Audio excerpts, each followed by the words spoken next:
এই পর্যায়ে আমরা মডিউলের শেষ ভিডিওতে কিছু এক্সারসাইজ আমাদের দেওয়ার কথা ছিল, সেই বিষয়ে মূলত আজকে আমাদের এই ভিডিওটা তৈরি করা। ওকে, তো আজকে আমরা কিছু এক্সারসাইজ দেখব, যেগুলো হচ্ছে আমাদের যে প্রিভিয়াস ভিডিও আমরা যে মডিউল 4 এবং এর আগে যে ভিডিওগুলো আমরা টোটালি দেখলাম, তো এই রিলেভেন্ট সবকিছুই। ওকে, তো শুরু থেকে শেষ পর্যন্ত আমরা এতদিনে যা কিছু শিখছি সেগুলোর উপর ভিত্তি করেই মূলত এই এক্সারসাইজটা আমরা তৈরি করছি। তো এখানে টোটাল হচ্ছে 3টা এক্সারসাইজ থাকতেছে। তো প্রথমে আমরা যেটা দেখব সেটা হচ্ছে এইরকম একটা হচ্ছে সেকশন থাকবে, যেটাকে আমরা নাম দিতে পারি ইমেজ উইথ টেক্সট। ওকে, তো ইমেজ উইথ টেক্সটে আমরা এখানে দুটো কলাম দেখতে পাচ্ছি। প্রথমে যে লেফট কলাম যেটা আছে সেটাতে হচ্ছে একটা ইমেজ থাকবে, আর হচ্ছে রাইট কলামে আমাদের মূলত ইমেজ উইথ টেক্সট নামে এরকম একটা টাইটেল থাকবে। এরপরে হচ্ছে টাইটেলের নিচে হচ্ছে এরকম একটা ডেসক্রিপশন থাকবে। ওকে, তো এটা হচ্ছে যে সেকশনের সেটিংস এর মাধ্যমে আমরা মূলত এটা ফুলফিল করতে পারবো, যেটা আমরা অলরেডি শিখে ফেলছি। তো ডিজাইনের উপর ভিত্তি করে আমরা মূলত সেই কন্টেন্টগুলো কাস্টমাইজেবল বা ডাইনামিক করার জন্য আমরা যেভাবে আমরা শিখছি ঠিক সেভাবেই আমরা করব। ওকে, এখানে আহামরি কমপ্লিকেটেড কোনো কিছুই না। এরপরে যেটা আমরা দেখতেছি সেটা হচ্ছে যে কিছু হচ্ছে যে কাস্টমার্স বলতে এখানে কিছু কোম্পানির লোগো আমরা দেখাবো। হুম, এখানে কিছু কোম্পানির লোগো থাকবে, যে লোগোগুলাতে শুধু লোগোই না, এখানে হচ্ছে প্রতিটা লোগো ভিন্ন ভিন্ন ইউআরএল এবং কিছু টেক্সট থাকবে। যেমন হচ্ছে আহ, একটা লোগো কি কি কন্টেইন করতে পারে। একটা লোগোতে সাধারণত একটা টাইটেল থাকবে, মানে লোগোর হচ্ছে কোম্পানির নামটা থাকবে, তারপরে হচ্ছে লোগোটা থাকবে, তার মানে ইমেজ স্পিকার একটা থাকবে, আর একটা হচ্ছে কি থাকবে, ইউআরএল থাকবে, মানে ওই কোম্পানির ওয়েবসাইটের ইউআরএল। ওকে, তো শুরুতেই আমরা যেটা দেখতেছি একটা টাইটেল, এটা হচ্ছে সেকশনের টাইটেল, তার মানে এটা সেটিংস এর ভিতরে যাবে। আর এগুলা তৈরি করতে গেলে আমাদের কি করতে হবে, ব্লকস তৈরি করতে হবে। ওকে, ব্লকস এর মাধ্যমে এরকম করে আমাদের নিতে হবে। তো এটা আমরা হচ্ছে যে আর আগের ভিডিওগুলোতে দেখছি কিভাবে ব্লকস তৈরি করতে হয়, তো সেই ক্ষেত্রে আমরা এটা খুব সহজে পেয়ে যাওয়ার কথা। ওকে, তারপরে আমি এখানে ডিজাইনে পুরোটাই বলি নাই, এখানে হচ্ছে যে ইমেজ থাকবে, ইমেজের সঙ্গে লোগোর যে টাইটেল বা কোম্পানির যে নেম সেটা থাকবে। এখানে হয়তো হোভার করলে সেটা আসবে, এবং ওই ওটাতে হোভার করার সঙ্গে সঙ্গে ইউআরএলটাও যেন আমরা ক্লিক করার সঙ্গে সঙ্গে একটা নতুন ট্যাবে সেই ওয়েবসাইটটা ওপেন হয়। ওকে, তো এটা হচ্ছে আমাদের সেকেন্ড টাস্ক।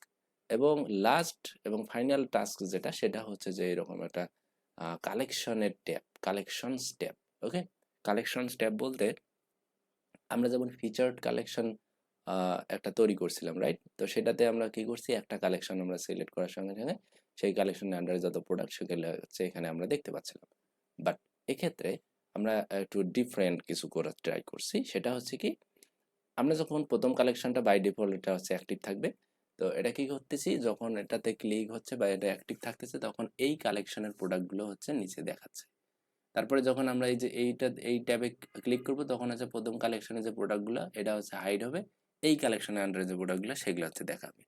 আহ, যেভাবে আর কি ট্যাবস কাজ করে। হ্যাঁ, তো এভাবে 3 নম্বর কালেকশনটাও এরকম করে। তো এরকম ইচ্ছা আমরা হচ্ছে 4-5টা লিমিটও দিতে পারি, যে এতগুলো আমরা এখানে অ্যাড করতে পারবো।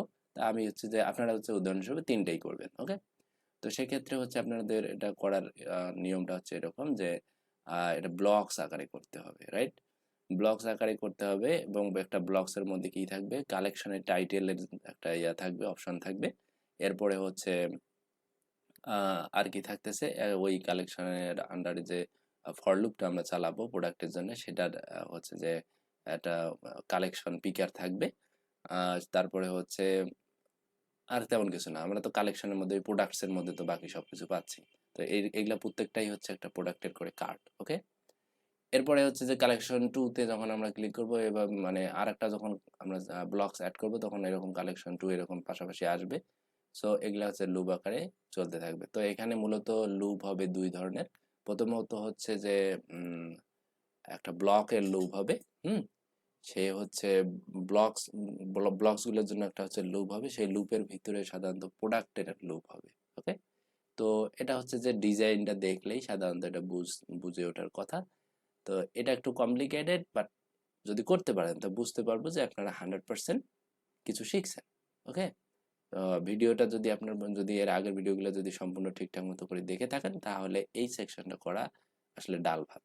ওকে, তো এটা আসলে খুব কমপ্লিকেটেড না, বাট আমি চেষ্টা করছি আপনাদের মেধাটাকে একটু বের করে নিয়ে আসার জন্য যে আপনারা কতটুকু নিতে পারেন বা শিখতে পারতেছেন। ওকে, তো আমি চাইবো আপনারা এটা ফুলফিল করবেন, এই 3টা কাজ। আপনারা হচ্ছে এই টাস্কগুলো হচ্ছে কমপ্লিট করে আপনারা হচ্ছে গ্রুপে শেয়ার করেন, আপনার মতামত জানান, আপনি কতটুকু শিখলেন বা আপনার কনফিডেন্স লেভেলটা কীরকম। আপনি এটা শেখার পরে আপনার যে এক্সপ্রেশনটা আপনার হচ্ছে গ্রুপে জানান। তারপরে হচ্ছে একে অপরকে হেল্প করেন, কোনো সমস্যা হলে পোস্ট করেন। ওকে, আমরা একে অপরকে হিন্টস দেব বা সরাসরি হেল্প না না করে আমরা হিন্টস দিয়ে মূলত কাজগুলো সম্পন্ন করা ট্রাই করবো। ওকে, সেক্ষেত্রে আমরা অনেক বেশি শিখতে পারবো। তো আমরা উপরে যেটা হেডারটা দেখতে পাচ্ছি এটাকে ইগনোর করে যাবেন।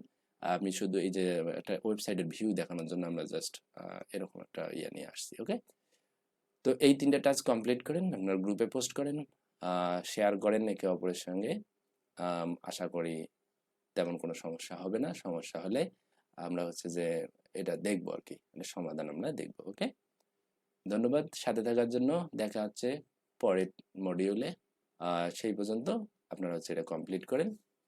ধন্যবাদ।